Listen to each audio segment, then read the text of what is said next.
Donc on va faire la correction du petit questionnaire à propos de la pièce de théâtre Antigone de Jean Anouilh. Donc pièce de théâtre ici qui a été donc mise en scène par Nicolas Briançon comme vous pouvez le voir ici. Donc,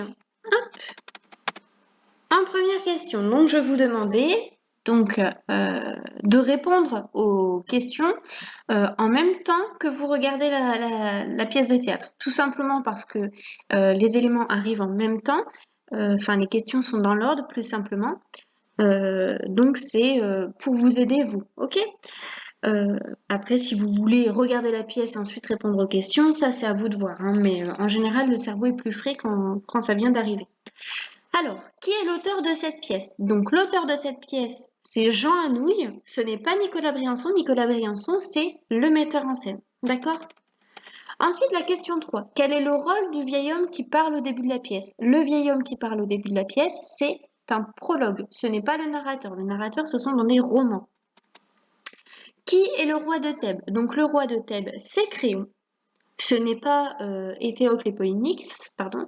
Éthéocle et Polynice se sont battus pour avoir le trône, mais ils ne l'ont pas eu. Créon a obtenu le trône, pardon, excusez-moi, par décret, parce qu'Éthéocle et Polynice sont morts. Donc c'est Créon qui a obtenu le trône.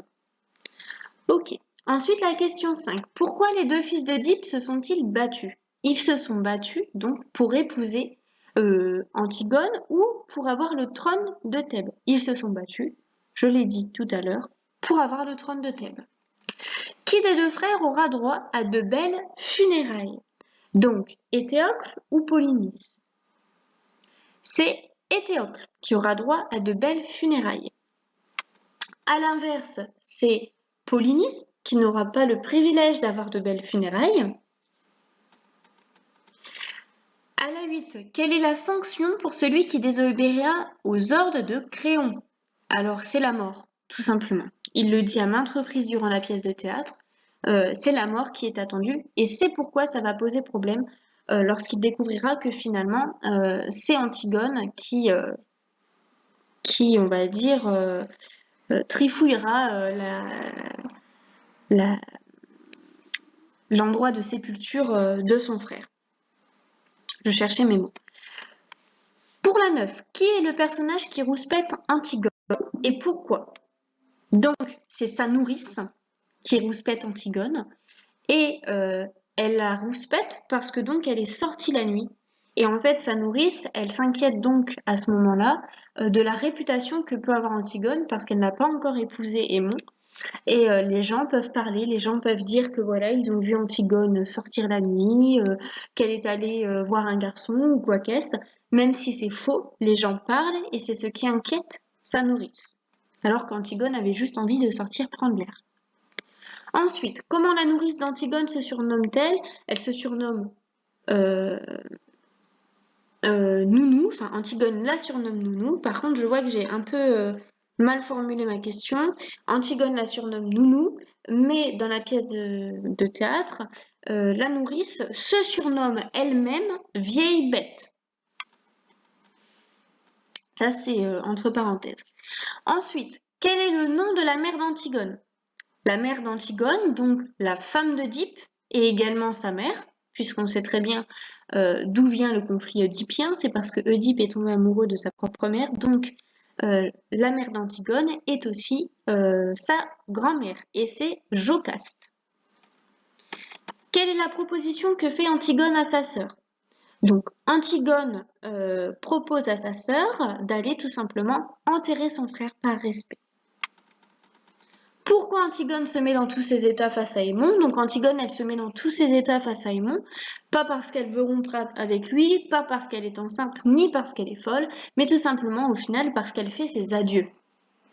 Et qu'elle n'y arrive pas en fait. Indirectement, elle fait ses adieux sans vraiment le faire, mais on comprend qu'en fait, elle se met dans tous ses états parce qu'elle se rend compte que c'est la dernière fois qu'elle parlera à Aimon.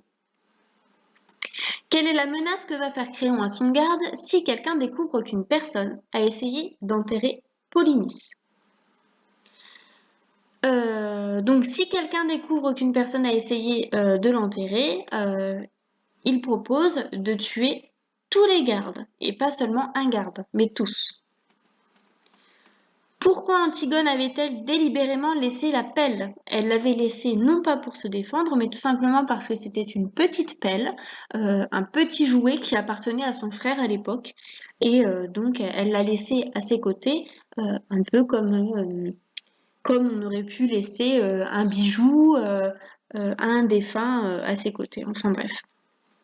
Ensuite, pour la question 16, qu'est-ce que Créon est prêt à faire pour cacher l'acte d'Antigone? Donc, pour cacher l'acte d'Antigone, Créon est donc prêt à mentir et donc à cacher Antigone et donc faire taire les gardes. Alors, on ne le dit pas euh, vraiment, mais dans la manière dont il le dit, on peut l'interpréter de plusieurs manières. C'est-à-dire qu'on peut le comprendre, c'est-à-dire faire taire les gardes, soit il va les payer, ou bien tout simplement il va les tuer.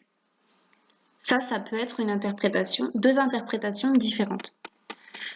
Donc la 17, êtes-vous plutôt de l'avis de Créon ou de celui d'Antigone et pourquoi? Donc ça c'était un travail personnel qui peut diverger en fonction de votre manière de penser. Donc on va pas y répondre maintenant puisque c'était un travail personnel. Hein. Et toute réponse est correcte finalement. Dans la 18, durant cette dispute avec Créon, pourquoi Ismène interviendra? Donc Ismène, elle va intervenir pour dire à Antigone qu'elle avait raison et qu'elle souhaite finalement enterrer son frère avec elle. Mais Antigone va la faire changer d'avis pour ne pas qu'Ismène prenne aussi. Ensuite, pourquoi Créon ne peut-il plus reculer face à sa décision, même après les supplices de son fils?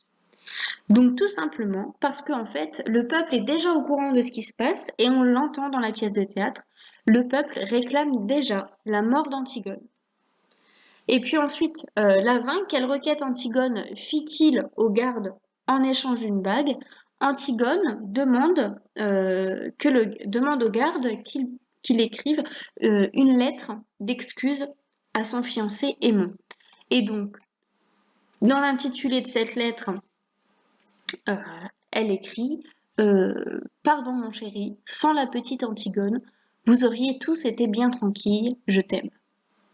Donc forcément, hein, puisque ça s'adresse à Aimon, ça va pas être la lettre mon oncle, ma sœur. Hein. C'était des petits pièges. Hein. C'est-à-dire que ceux qui n'ont pas vu la pièce ou qui ne l'ont pas vue en entier ne pouvaient forcément pas répondre correctement à cette question.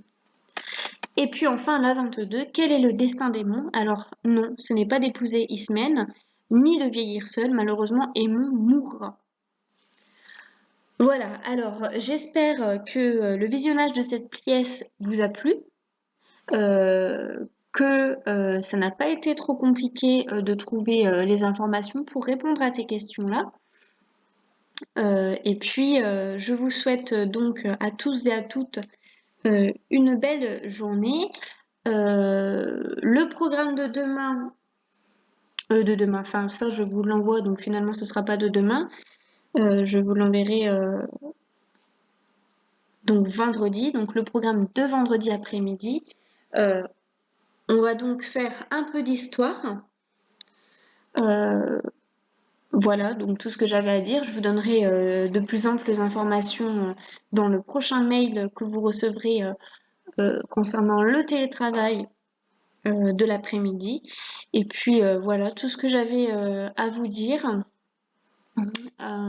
N'hésitez pas si vous avez des questions. Voilà, je vous souhaite à tous et à toutes une belle journée. Au revoir.